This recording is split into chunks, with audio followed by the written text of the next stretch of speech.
Faites de l'économie.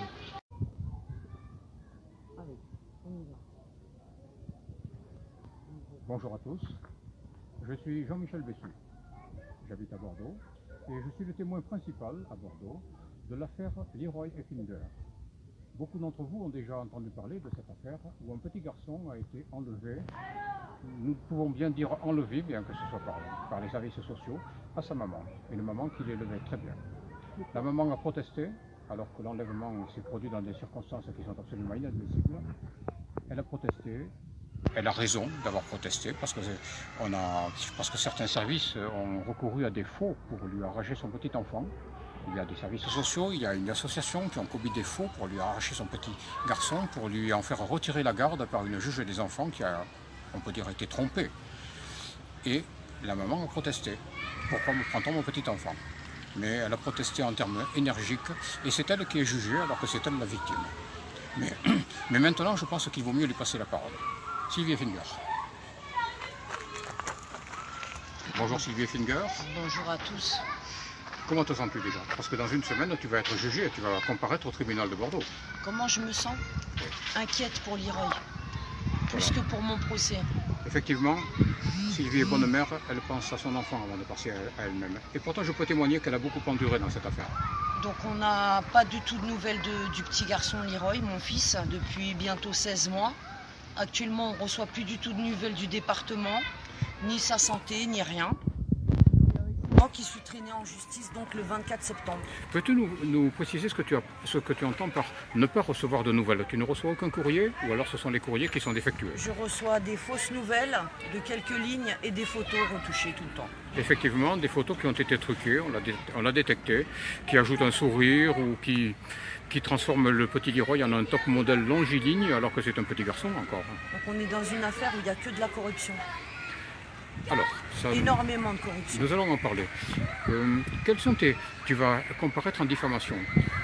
C'est-à-dire tu as dénoncé des gens et on dit que tu as nué à leur réputation. Tu les as dénoncés pour avoir fait quoi exactement?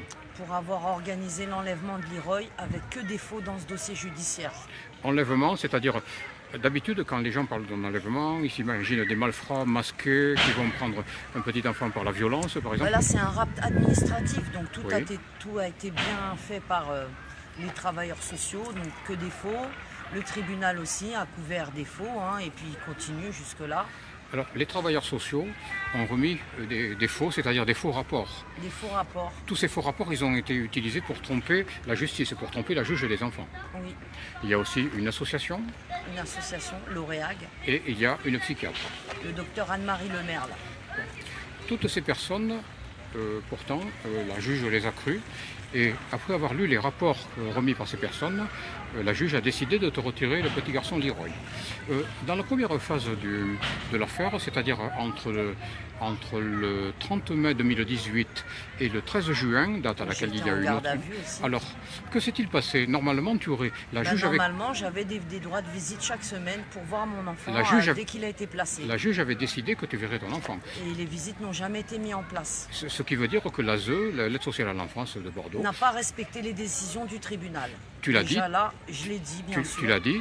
Mais ça ne les a pas dérangés plus que ça. Et Par contre, si nous, on ne respecte pas les décisions du tribunal, on se retrouve en garde à vue. Alors, tu as dénoncé des choses comme ça, et alors que le tribunal, on peut dire, en a les preuves. Eh ben, ils sont parfaitement informés par les sites et par les multiples courriers qu'on a adressés au tribunal. Mais oui, c'est vrai. Chaque fois qu'il y a eu des irrégularités au niveau des services sociaux, des rapports mensongers, j'ai signalé ça aux magistrats.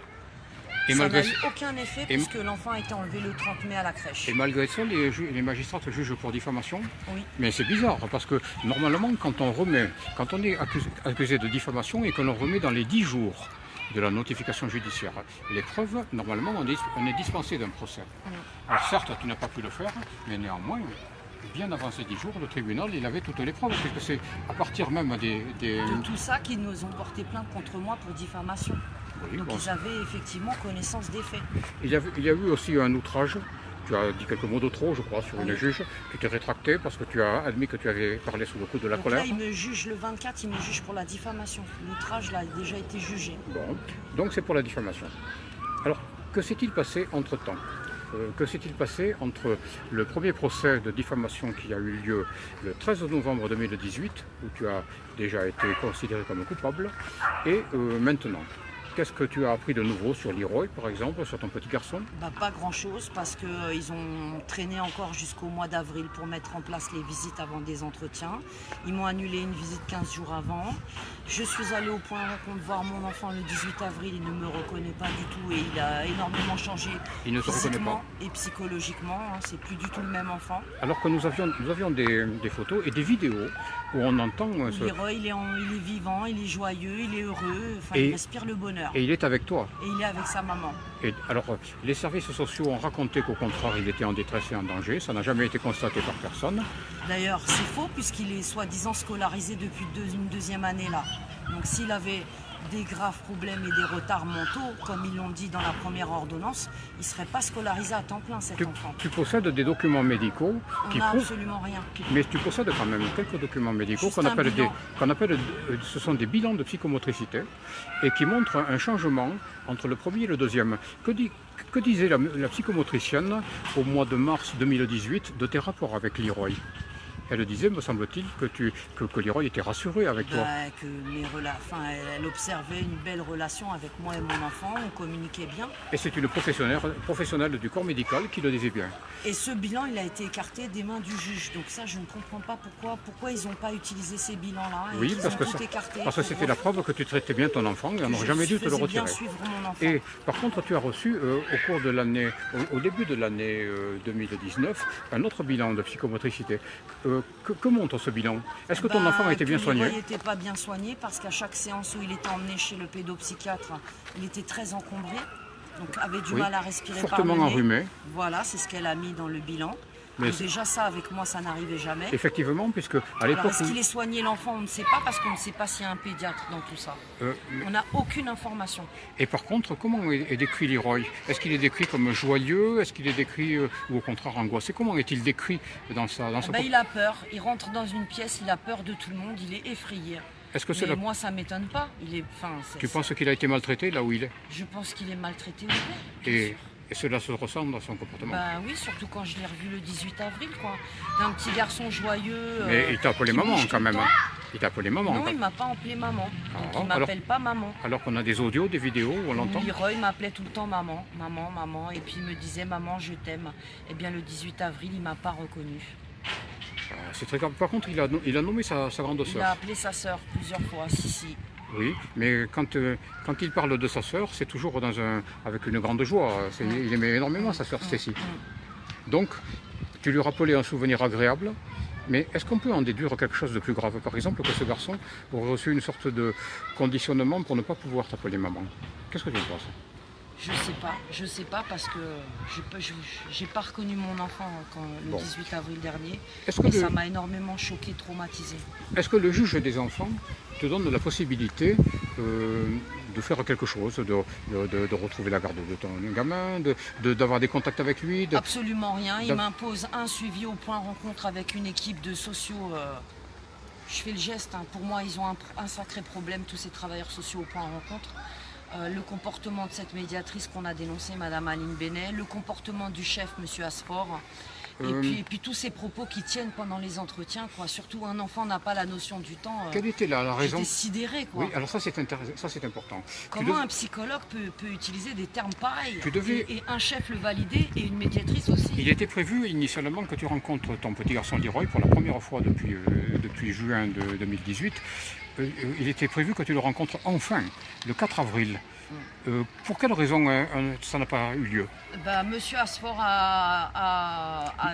C'est le directeur du point rencontre. C'est le directeur du point rencontre qui a mis une objection Pourquoi? Quelle objection? Qui a souhaité retarder la visite et me revoir encore pour des entretiens de préparation. Donc à chaque fois que je dois revoir mon enfant, il faut des semaines d'entretien de préparation. Il a retardé Quand ils ont enlevé Leroy, il n'y a pas eu de préparation, ça a été claque brutale. Alors c'est important, il a retardé la visite de 15 jours. Oui. Alors que toi et Leroy, vous étiez censés avoir envie de vous retrouver. Oui. Et qu'est-ce qu'il a dit quand tu lui as dit? Je lui ai demandé si Leroy avait été attristé de ne pas revoir sa maman puisqu'on l'avait préparé à revoir sa mère Oui. Il a eu plusieurs rendez-vous lui aussi au point rencontre Et avec les sociaux. qu'est-ce qui t'a été répondu? Qu'il n'a pas la notion du temps, donc Ah bon? c'est pas grave quoi. Attends, C'est pas grave. Attends, Un an, il voit pas sa maman, il peut encore attendre Mais- 15 jours, c'est pas grave. Même si on l'a préparé, c'est pas grave. Voilà ce qu'ils m'ont sorti les services sociaux pendant l'entretien. C'est incroyable. J'étais outrée. Tu me prétends que c'est un professionnel de l'enfance qui te dit un Ils enfant n'a étaient pas la 3 notion à du temps. valider ça. 3, et je vais le dire devant la caméra, j'ai enregistré ces personnes pour apporter la preuve. Mais si normalement un professionnel de l'enfance, c'est très- Pareil, quand j'ai demandé aux entretiens de préparation si je constate des choses qui ne vont pas sur mon enfant, est-ce que si je le fais remonter au département, qu'est-ce qui se passera? Eh bien, ces travailleurs sociaux, pendant la rencontre, au point rencontre, m'ont dit que si mon enfant subissait des abus ou était en mauvais état quand on me l'amenait au point rencontre, eux, eh ben, ils pourraient le faire remonter au département, ça ne changerait rien. Ah bon? Vous entendez? Je peux voir mon enfant une fois par mois en mauvais état. Si je le dénonce, ça ne changera rien. Mais c'est inquiétant quand on sait, Ben, c'est inquiétant parce que ça s'appelle la protection de l'enfance. et qu'on sait qu'il y a eu quand Alors même... il est en danger avec qui? Avec sa mère ou placé? Alors c'est curieux parce qu'il y a eu quand même deux scandales de violence sexuelle au foyer des Innes qui est géré par le département de la Gironde. Oui, mais tout ça c'est bien camouflé, bien tassé. Hein. Faut Mais il y a surtout eu pas quand parler même, de tout ça. quand même 2 scandales, dont un en janvier 2019. La Et- preuve que les enfants sont pas en sécurité dans le département de la Gironde. Tandis qu'avec toi, il n'a jamais été constaté par un médecin Ni que... blessure, ni maltraitance, ni coup. Il avait un suivi PMI, pédiatre, Mais comment ça se jamais maltraité. Mais comment ça se fait que le juge des enfants n'a pas tenu compte de l'avis des médecins? Ouais, ils ont écarté tous les avis des médecins. Les travailleurs sociaux ont écarté Et les les avis des travailleurs médecins. sociaux aussi. Décidément, nous sommes dans une affaire qui est étonnante. Mais il y avait une association en plus. Oui, l'OREAG. Alors, qu'est-ce qu'elle fait? Quelle est son activité, cette Alors, association? OREAG fait des enquêtes Oui. et n'a pas le droit de faire de l'hébergement. Donc, c'est un conflit d'intérêts. Ou le contraire? Ou le contraire. C'est-à-dire, soit Auréag fait de l'hébergement d'enfants comme ils font, ils ont une demi-douzaine de centres dans la région. Donc, est-ce que OREAG est une association comme Olga Spitzer? Je dis que oui, puisque nous avons des informations en ce sens. Auréag vit de quoi normalement? Sa plus grande source de revenus, ce sont les centres d'hébergement pour enfants placés.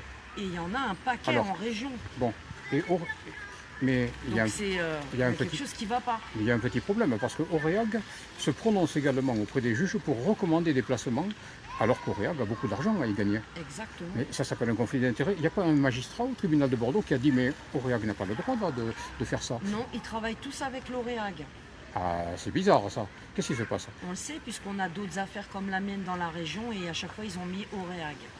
Est-ce qu'Auréag a une très bonne réputation? Non, OREAG n'a pas une très bonne réputation puisqu'il y a déjà des établissements qui ont été fermés par arrêté préfectoral. Oui, c'est en 2017 me pour des semble-t-il. mêmes problèmes qu'à Ésine. C'est-à-dire Donc les enfants sont bien en sécurité dans le département quand ils sont confiés à la protection de l'enfance. violence. Soyez-en sûrs. Violence, viol, abus, médicaments, la totale. Injures antisémites, Un peu comme dans d'autres départements. Injures antisémites du personnel envers les petits. Personnel non assermenté, non diplômé, il faut quand même le dire parce que ça a pété à la télévision. Eh bien non, on est dans un département où tout va bien. Et ce sont ces personnages, Et ces ce gens-là, sont ces personnes-là qui m'attaquent et qui t'ont fait condamner. et qui m'ont fait condamner et qui tiennent aujourd'hui mon enfant. Est-ce que moi je peux leur faire confiance? Absolument pas. Est-ce que moi je peux collaborer? Absolument pas. Est-ce que moi je peux travailler avec eux à la destruction de mon enfant? Non et non et non. Donc on en est où aujourd'hui? Situation... Tu as été auditionné plusieurs fois par la police à Bordeaux. Oui, j'ai même tenté de déposer encore une plainte au mois de juillet au commissariat central de Bordeaux à la brigade des mineurs. Que s'est-il Et là, passé? j'ai été arrêtée par le chef de la brigade des mineurs qui ne veut pas donner son nom, que j'ai d'ailleurs signalé à l'IGPN. J'ai été reçue dans un KGB, on ne m'a pas fait rentrer dans la brigade des mineurs. J'ai pas pu être reçue par un enquêteur et j'ai ni déposé de plainte ni de main courante, on m'a fait sortir du commissariat. Pourtant, antérieurement, d'autres policiers avaient été beaucoup plus ouverts et avaient même déclenché une enquête sur ta déposition au sujet de ta fille Stécie. Stécie, donc une enquête ouverte à Bordeaux depuis 2017 dont on n'a aucune suite. Donc tous les policiers ne sont pas hostiles, il y en a qui sont bons, il y en a qui sont mauvais. Mais pour avoir été interrogé moi-même, Jean-Michel Bessou, j'ai entendu qu'il y a quand même des rumeurs dans le commissariat de Bordeaux qui sont malsaines. Il y a comme une version incorrecte des faits qui court sur Madame Effinger et qui la présente sous un mauvais jour, alors que moi-même, l'ayant hébergée pendant plusieurs mois, je peux témoigner que c'était vraiment une mère parfaite. Une femme d'intérieur, enfin une personne tout à fait irréprochable à qui il n'y a pas de remontrance à faire. Voilà, Sylvie Effinger est une personne fiable, on peut se fier à sa parole, on peut se fier à ses capacités éducatives. Pas tout ce qui circule sur moi. C'était une mère exceptionnelle et vous allez voir de plus en plus des vidéos. Internet et les trolls ont fabriqué une fausse maman. C'est exact. Il y a des trolls sur Internet, on peut en parler de ces trolls sur Internet. Chaque jour que je fais une vidéo, que je dénonce la situation autour de mon enfant, on tente de me faire taire. On me traite de folle, de demeurée, de cas social, de tout ce que vous voulez. Je mange je me fais attaquer tout le temps parce que je perçois une pension d'invalidité qui m'est due parce que j'ai des problèmes de santé. Je ne vole personne, ce sont mes droits. Autrefois, combien tu as travaillé dur. Rapporte mon enfant placé? Combien ont rapporté mes enfants dans le Val-de-Marne? On est à presque 2,5 millions d'euros, les gens, vous entendez? Rien que Leroy. Est-ce que c'est moi qui arnaque l'aide sociale? Non mais oh. Non. Rien que Leroy, déjà plus de 100 000 euros. Donc la version des trolls, oui. elle ne tient pas la Alors, route. il faut en parler de ça. Nos enfants rapportent bien plus qu'ils ne coûtent à l'État. Les internautes verront souvent des personnes qui sur Internet essaient de dire des méchancetés sur Sylvie Effinger. Mais en vérité, ce sont des personnes qui ont une mission, qui travaillent notamment pour l'ASE, et qui ont décidé de la discréditer pour qu'elle perde ses soutiens. Mais Sylvie Effinger est une femme estimable. Je suis très fier d'avoir le titre d'ami de sa part. Et je peux vous dire que c'est une femme de caractère, d'un courage exceptionnel et d'un très très grand mérite. Vous verrez comment elle arrive à apaiser, à rendre heureux son petit garçon Leroy sur les quelques vidéos que nous avons retrouvées. Et vous verrez que c'est sans équivoque, elle le rendait parfaitement heureux. Et aujourd'hui, qu'en est-il? Maintenant, on voit des photos où il sourit avec un sourire retouché Photoshop. Est-ce que Leroy est heureux? On ne sait pas. Mais on sait pas. Revenons à ce dont nous parlions. Tu vas être jugé, donc le 24. Que vas-tu essayer de faire savoir au juge? Moi, le point central, c'est mon fils, c'est même pas moi. C'est de ça qu'on devrait parler tous les jours et pas de sa mère, Sylvie Effinger. Parce que la véritable affaire... Parce que la véritable affaire, c'est l'enlèvement de mon enfant en bande organisée à Bordeaux avec que des faux. Peux-tu maintenant faire autant? Séparer une maman de son fils quand il n'y a pas de violence, c'est un crime. Parce qu'on a détruit complètement mon enfant et on m'a détruit moi aussi. Parce que c'est une grande souffrance de ne pas savoir où est son enfant. Bien. Sylvie Effinger va vous appeler à la soutenir. Elle-même a soutenu bien souvent et sur le terrain des mamans et des pères, des familles qui étaient privées de leurs enfants, justement. Donc je demande à tous ceux qui peuvent venir le 24 septembre me soutenir au tribunal de Bordeaux, rue des Frères Bonny à 14 h. Je serai jugée pour diffamation à la 5e chambre. Voilà. Donc je vous attends nombreux, j'ai besoin de soutien parce qu'il y a les seuls, c'est pas qu'un combat pour Leroy aujourd'hui, c'est un combat pour tous les enfants et toutes les victimes persécutées par la justice. Parce que là, on est vraiment dans la persécution judiciaire et dans l'acharnement. Donc il faut que la vérité, elle éclate. Et si moi je suis seule au tribunal, on ne peut pas faire éclater nos affaires. Et ça va encore perdurer pendant des années, ces enlèvements d'enfants. Et il faut y mettre un terme. Bien. Donc pour ça, il faut qu'on soit nombreux. Tribunal de Bordeaux, tribunal de Bordeaux, 24 septembre à 14 h, procès de Sylvie Effinger. Voilà. Affaire Leroy.wordpress.com. Leroy a disparu. .wordpress.com. Les gens qui veulent entrer en contact avec moi, rootsolja@gmail.com. Roots ROOTS Solja SOLDJAH@gmail.com. Prenez contact avec moi ou venez au tribunal quelques heures avant le procès. Nous serons déjà tous au tribunal. On vous attend nombreux les gens pour faire éclater cette affaire. Cette affaire, c'est pas une mère et une diffamation, c'est un enfant et une affaire criminelle qui va démarrer. Donc un enlèvement d'enfant et pas un placement. Nous précisons d'ailleurs que des actions judiciaires sont en cours. Voilà, des inscriptions en faux et puis... Une plainte avec constitution de partie civile. Voilà, auprès du doyen des juges pour dénoncer toute cette mascarade. Parce que c'est vraiment une mascarade, quoi. Nous faire des procès à nous alors qu'actuellement, depuis 16 mois, on a un enfant de 4 ans dans la nature. Dans les mains de qui, on ne sait pas. Avec qui, on ne sait pas. Est-ce qu'on va revoir même cet enfant vivant? On ne sait pas. Donc imaginez-vous un peu mon inquiétude. Nous admirons ton courage parce que nous voyons que tu ne te laisses pas abattre et que tu vas au procès, et que tu vas au procès dans l'idée de gagner, ou en tout cas de faire entendre la vérité. Au moins les faire reculer. Félicitations Sylvie Effinger, on est avec toi. À bientôt les gens, relayez la vidéo, merci. Soutenez-la, elle en vaut la peine. Soutenez-moi, j'en vaut la peine. Je combats pour tous vos enfants, tous les enfants du pays. À bientôt.